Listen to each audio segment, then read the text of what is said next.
अभी हम लोग कैलकुलेट किए intensity of electric field eight axial position. Axial position means इसके एक्सिस पर हम लोग कैलकुलेट किए इंटेंसिटी ऑफ इलेक्ट्रिक फील्ड कितना। सेकंड पॉइंट हमने ले लिया इसके इक्वेटोरियल पोजीशन जो कि इसके परपेंडिकुलर है। अब यहाँ पे एक पॉइंट बचता है जो कि न तो एक्सिस पे हो न तो परपेंडिकुलर हो, वो अदर पॉइंट होगा। उस अदर पॉइंट पर इंटेंसिटी ऑफ इलेक्ट्रिक फील्ड कितना होगा ये हमें कैलकुलेट करना है। ठीक है, intensity of electric field due to electric dipole we have calculated in three position, in equatorial position, in axial position, equatorial position। Third होगा intensity of electric field due to electric dipole at any point. अब वह किसी point पर हो, equatorial और axial को छोड़कर वह कहीं भी हो, तब वह उस केस में इंटेंसिटी ऑफ इलेक्ट्रिक फील्ड कैसे फाइंड करेंगे। चलिए थर्ड है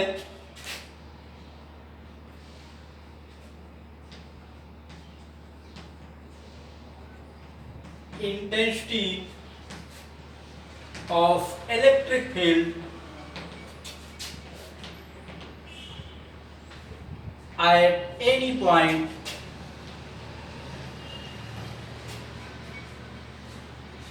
due to electric dipole, due to electric dipole. Third case, अब यहां पर एक हम इलेक्ट्रिक डाइपोल लेते हैं, इलेक्ट्रिक डाइपोल।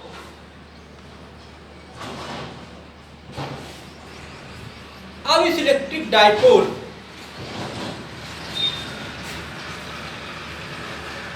मोमेंट का डायरेक्शन ये हो, कोई अदर पॉइंट P है, इस पॉइंट P पर इंटेंसिटी ऑफ इलेक्ट्रिक फील्ड लेना है। यह एंगल थीटा। अब ये समझ सकते हैं कि P का डायरेक्शन यह है,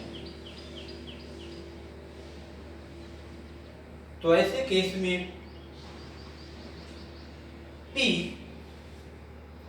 जो वेक्टर क्वांटिटी है टू कंपोनेंट में रिजॉल्व होगा। ठीक, एक तो इसका कंपोनेंट ये हो जाएगा, दूसरा कंपोनेंट ये हो जाएगा। ये कंपोनेंट हो जाएगा P cos थीटा और ये जो है इसके परपेंडिकुलर मिलेगा, यह हो जाएगा P sin थीटा। अब पॉइंट P पर intensity of electric field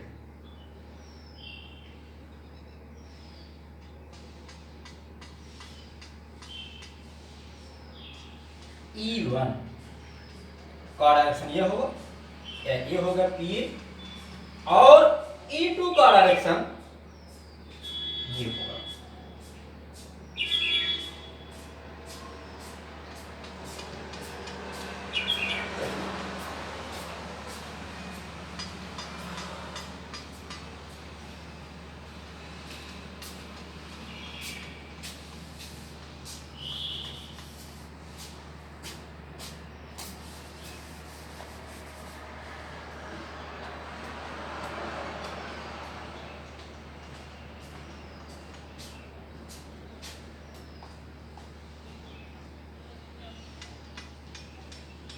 E1 A और इनका रिजल्टेंट होगा सपोज कर लेते हैं बीटा एंगल।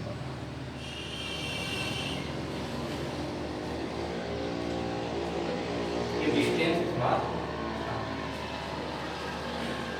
अब ऐसे केस में intensity of electric field point P पर लेना है, तो पॉइंट P पर इंटेंसिटी ऑफ इलेक्ट्रिक फील्ड कैसे लीजिए, तो क्लियर करिएगा। E1 intensity of electric field eight P due to charge plus q E1 and intensity of electric field at P due to minus charge minus q charge is E2. The resultant of E1 and E2 is E.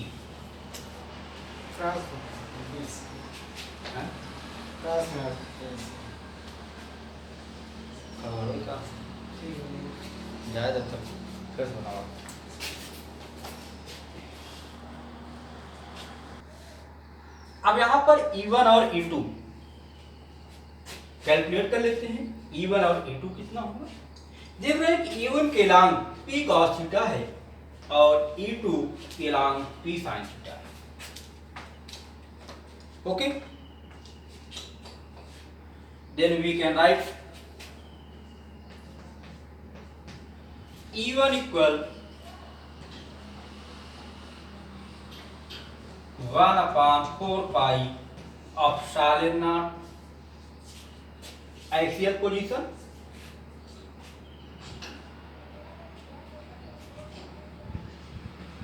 To p cos theta by r along PA। E2 equal 1/4 pi epsilon naught equatorial position, ये इसके perpendicular को represent करेगा। क्यों? क्योंकि ये perpendicular का case बताएगा। P sin theta by are cube along P। अब यहां पर ये दोनों परपेंडिकुलर, इनका रिजल्टेंट ही है।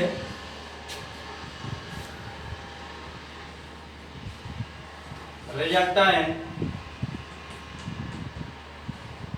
Intensity of electric field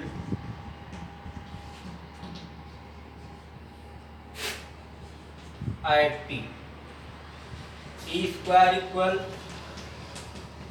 E1 square plus E2।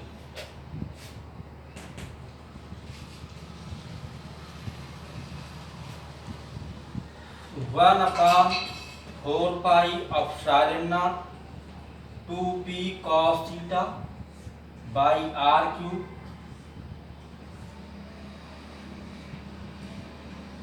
का whole square 1/4 pi epsilon not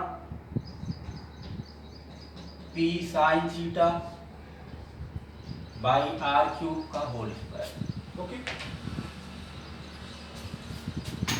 then we can write 1/4 pi epsilon naught P upon R cube whole square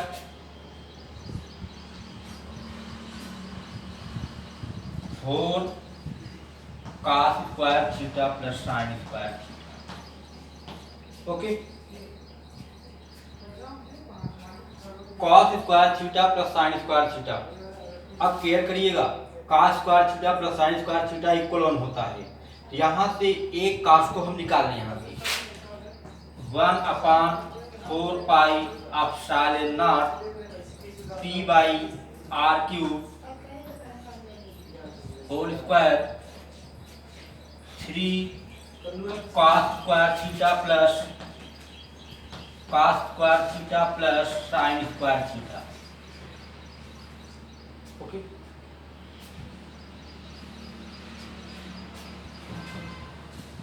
then we can write cos square theta plus sin square theta equal 1।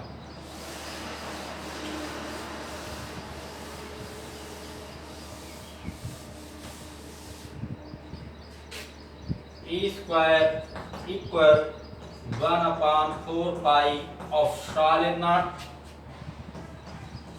p upon r cube whole square 3 cos square theta plus 1 equal 1/4 pi epsilon naught p by r cube under root 3 cos square theta plus 1. Okay.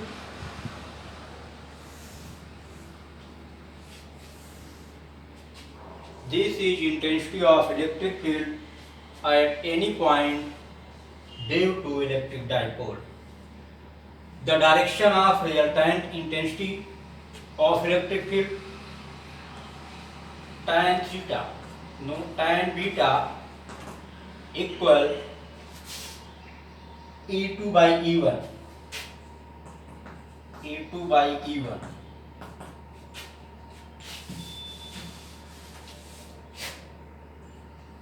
E2 1/4 pi epsilon naught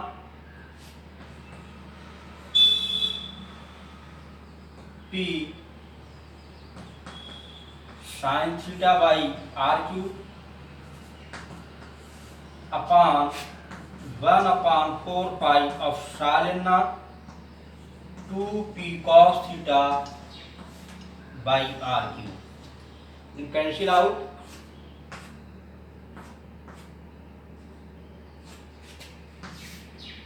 Then we can write tan beta equal 1/2 sin theta upon cos theta. Tan beta equal 1/2 tan theta. यहाँ पर इस फार्मूले से हम intensity of electric field eight point P calculated direction of resultant intensity of electric field, इस फार्मूले से जो resultant intensity of electric field है उसके डायरेक्शन को हम कैलकुलेट कर सकते हैं। तो इस प्रकार से आपने देखा कि 3 केसेस हैं, axial, equatorial eight any point. ये था intensity of electric field at any point due to electric dipole, first axial, second equatorial and third at any point. Okay.